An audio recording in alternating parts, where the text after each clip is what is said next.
everybody. Hi, it's Becky from powertoolswiththread.com. Are you guys ready to get started on the candy corn quilt shop? I'm so excited to do this. This is just an adorable wall hanging by Kimberbell.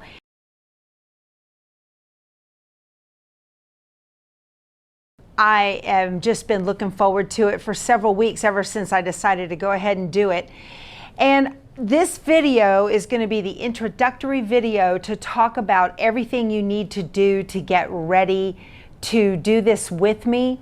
This is it's not a big quilt, but it is a labor-intensive quilt. Now, if you are a beginner quilter, sometimes I think that these are some of the best projects that you can do, these types of projects, because you are going to go through a lot of different types of skills and different things, and you're going to learn a lot. And Kimberbell is one of the very best ways to learn how to do embroidery, because their instructions are so incredibly thorough.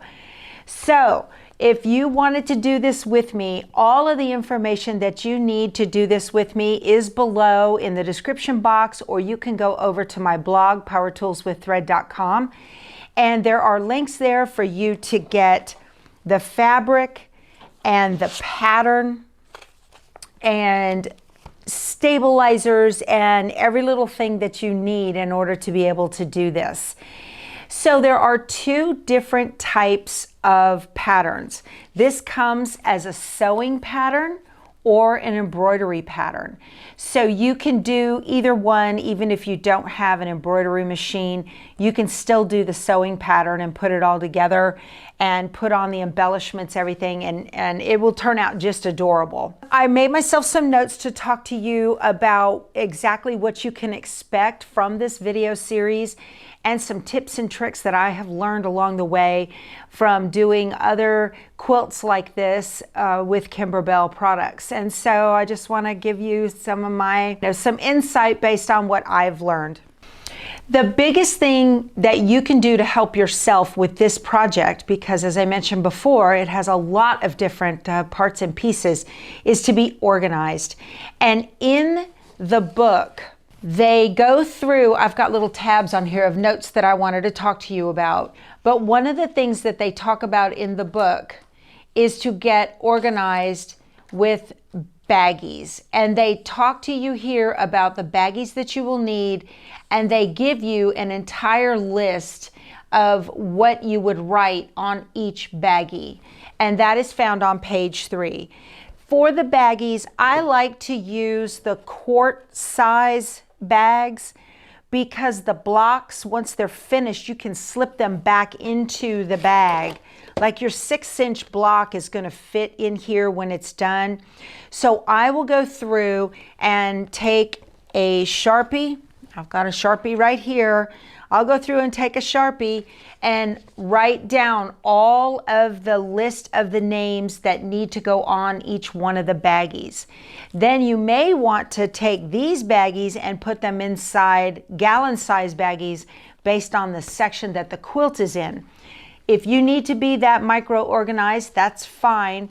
I tend to leave my bags sitting out on a large project board so that I can pick it up and move it around my sewing room as I need to, because you can't finish this all, at once.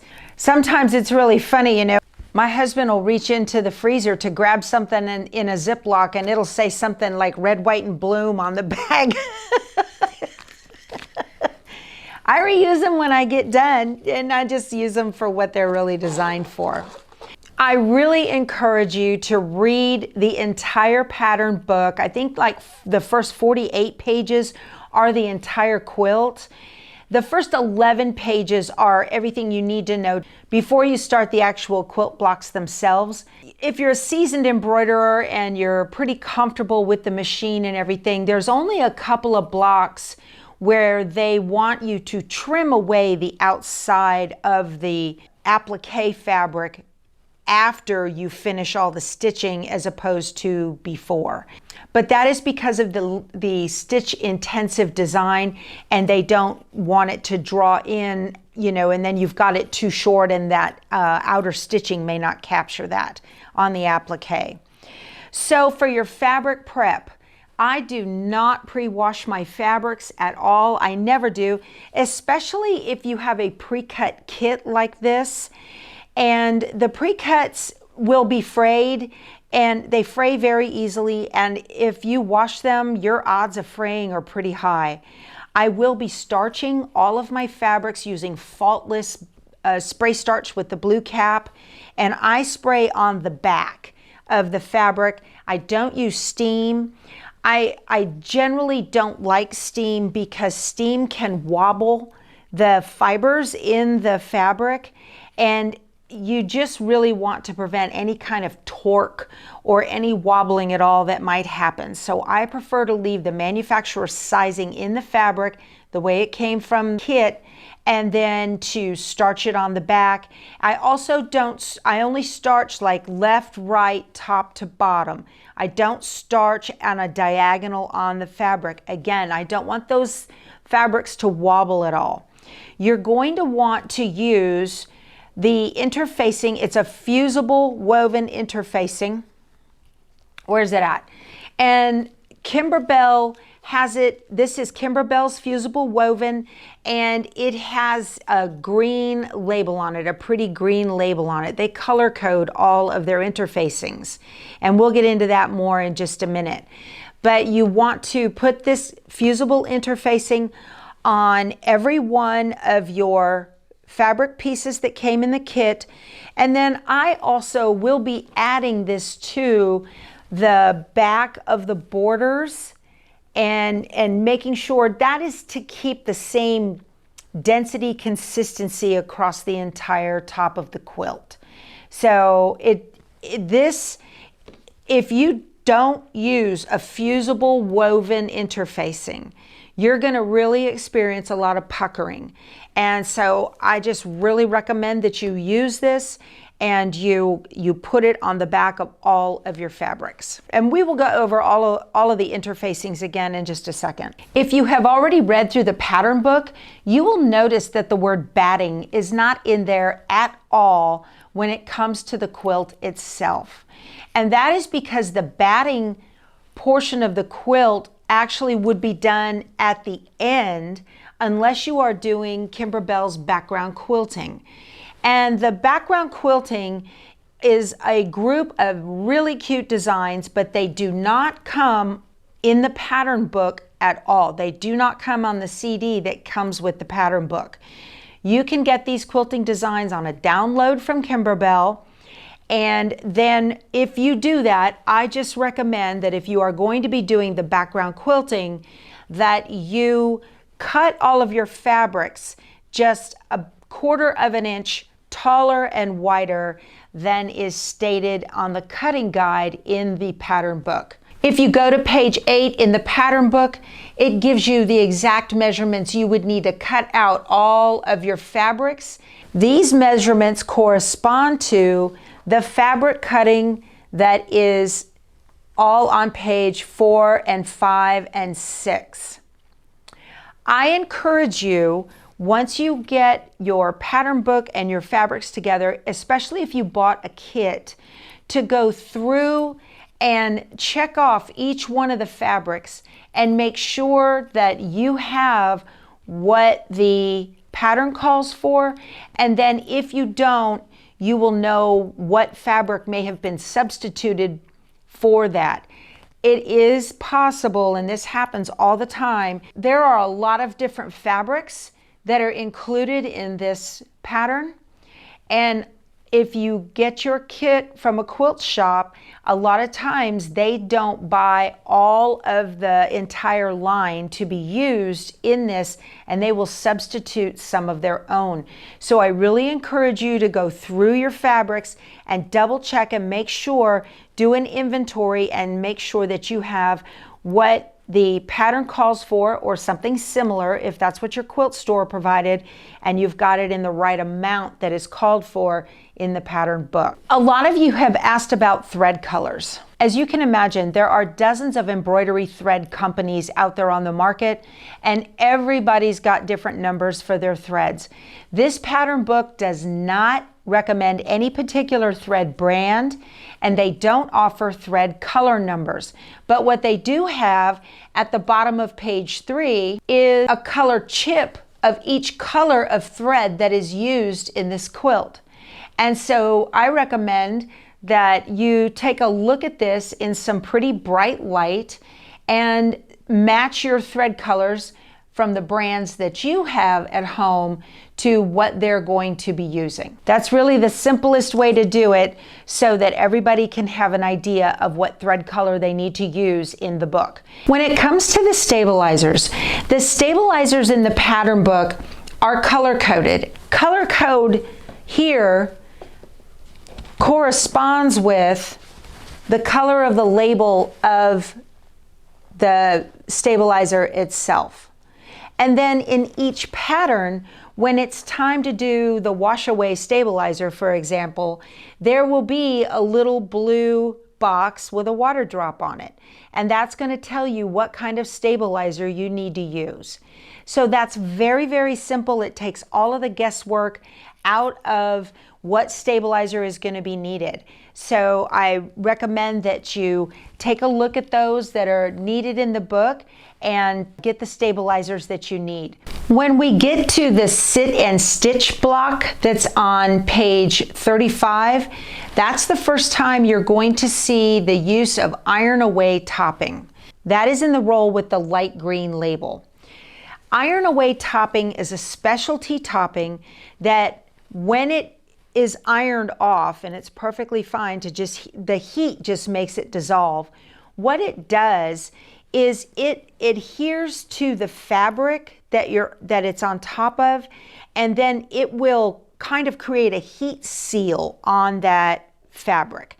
And that's what's going to give you that really nice looking sheen that comes on the top of this block. I just wanted to let you know what the difference is with that between the heat away versus a regular topper, if you will. The stuff that feels like Glad press and seal, this is designed to be ironed, and that heat is going to make the stabilizer adhere to the fabric and kind of give it a seal. It heat seals the fabric. The stabilizers also call for flexi foam.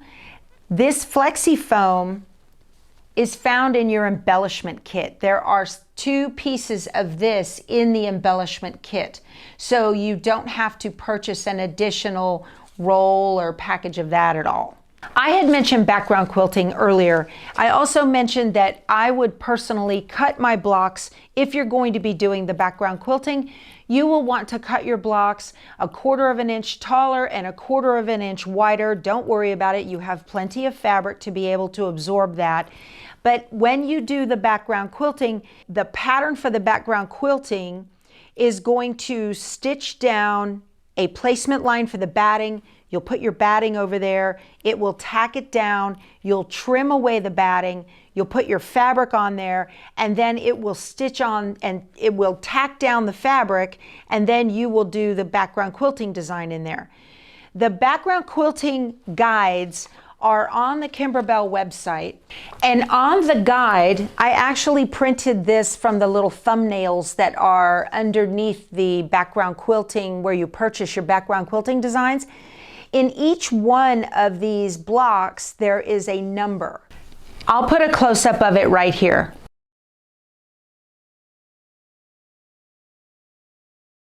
Those numbers in each one of those blocks correspond to the numbers that are shown in Quilting Guide 2.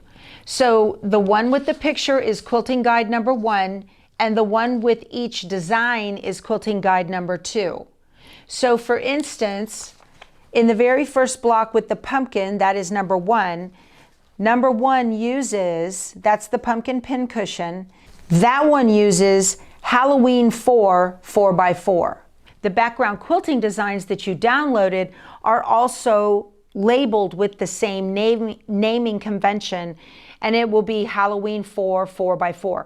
So you know which one you need to use in each block. While we're talking about the embellishment kit, when you get it, I recommend that you open it up and go through the embellishment kit, and just like doing the inventory on your fabric, on page 6 in your pattern book, there is a list of all of the embellishments that you need in order to make this project. The fabric that you need for the borders, there's an inner border, outer border, and your binding, are found on page 6, and you may need to see if that came in your kit.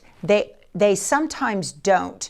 So take a look at that and see if you need to get that additional fabric. And maybe it was included in your kit, maybe it wasn't. So you'll want to take a look at that, and if it wasn't, you'll need to order some. And I'll have links below to all of that so that you can get those border sets and binding set if you need it. For batting, if you are going to be doing the background quilting or you're going to add your batting at the end, I am just using a regular quilt batting. I don't recommend using a poly because that has a lot of puff to it, and your embellishments may not sit right on that. I recommend using a flat batting, either 100% cotton or an 80-20 blend. I'll be using scraps and it's going to work out just fine. If you do the background quilting, it's like a quilt as you go type thing, because you trim away once the tack down line for the batting has occurred. You will trim that away, and then when you trim your blocks, you're going to leave that 1/2 inch extra, and you will sew them and butt up the edges of the batting to each other as you put the blocks together. When it comes to marking your fabric, the book has you do it one way, and I'm not a fan of that method. So the way I like to mark my fabric, and this is from my old garment sewing days, what I do is I will mark my stabilizer to find center. I just take a heat away marker and I match with a ruler. I match the top and bottom and side to side marks on my hoop. This is a no-show poly mesh stabilizer. Let me move this out from underneath so you don't get confused. And then I will take the block that I have, that I've cut just a little bit larger because I'm going to be doing the background quilting, and I fold it in half, make sure it's square, fold it in half, and I will trim a tiny little notch on the center, and then I will do it to the other side as well, and so that I get notches instead of marking directly on the fabric. There's nothing worse than stitching down the vinyl on a applique block and then realizing you forgot to erase the water-soluble marker. Whoops. So if you use this method, there's no chance of that because you have not marked the fabric. Make your little notches tiny enough so that you can definitely see them, but they're not going to get in the way of the final stitch line for the outside edges of the block. Let's talk about SVG files, cut files. The cut files are included on the CD that you get with the pattern book. And with those, you would use your cutting machines, whatever method you want to use to get those files to your cutting machine. It has been my experience, and I have a brother Scan and Cut, which I will be doing all of the cut files. It has been my experience that I need to increase the cut file size for each one of these by hitting the plus sign 2 times, making sure that the proportions are constrained so that it doesn't get, wonky on you. But I do that 2 times, that seems to work. It's just been my experience with mine that sometimes the final satin stitch just barely catches the edge of that applique fabric. So when it comes to trimming the blocks, I will be using Kimberbell's Orange Pop rulers. I really like these. I find them just to be so much, easier than trying to do it myself. They've got all different sizes. This is the square set, and that will work for you to make this if you choose to get them. Again, I will link to all of this below. They are just so simple to use if you want to fussy cut anything, and these blocks will probably need to be fussy cut. So if you have a multi-needle, I am going to be doing a lot of this quilt on the multi-needle, and I will be doing videos that include a tutorial for single needles and the multi-needles. But for instance, we've got 3 headstones to make and 3 little embroidery hoop designs to make. So if you have a machine that can handle doing more than one design at a time, like if you have a machine that has larger than a 5x7 hoop, let's say you have an 8x12 or larger, then I recommend that you go ahead and you want to put as many designs in one hoop as possible, because you're going to be finished a lot faster. You also may want to go into Embrilliance and color sort your designs, but you have to be careful. I will link to the videos from Red, White, and Bloom where I did the color sorting.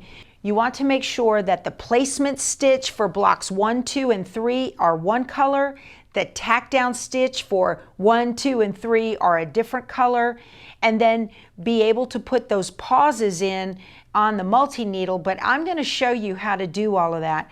Believe me, when you get to doing and working on this project, for those of you who have a multi-needle, and I know there's a lot of you out there that you bought it and you're afraid of it, I'm going to show you step by step how to be able to do the designs using the multi-needle, and you're just going to run through these so fast and you're just going to absolutely love it. I have a Brother PR 1055. It is a 10 needle, and all of the threads that they recommend in the book are going to be sitting on top. I will do several videos for single needles, so that those of you with a single needle can also see how it is done. And I will do a video on how to do the multiple hooping using a single needle. Those of you with multi-needles, you don't need to do the multiple hoopings. You can do it all in one because your hoop is large enough to handle that. So if you have not broken out your multi-needle, I want you to go turn it on and look at it for a little while and say nice things to it, get acquainted, give it a name, you know, kind of get to know your multi-needle a little bit. And when we get ready to stitch that, I will be going through and showing you step by step. Those of you that have a multi-needle, you've used it and you haven't used it in a while, get your duster out and give it a good oiling and make sure your bobbin is full. And we're going to be using the multi-needle a lot in this particular project because I want it done in the next week. I will also do a separate video just for the embellishments and for finishing. All right, you guys, that's it. I hope that the information I gave here was helpful. If you have any questions, please leave me a comment below. I'd appreciate a thumbs up. And if you haven't subscribed yet, please do. I do a lot of tutorials on here. And if you need Embrilliance, I'd appreciate it if you'd use my links. All right, you guys, I'm ready. Are you? We'll talk to you soon. Go sew something. Bye.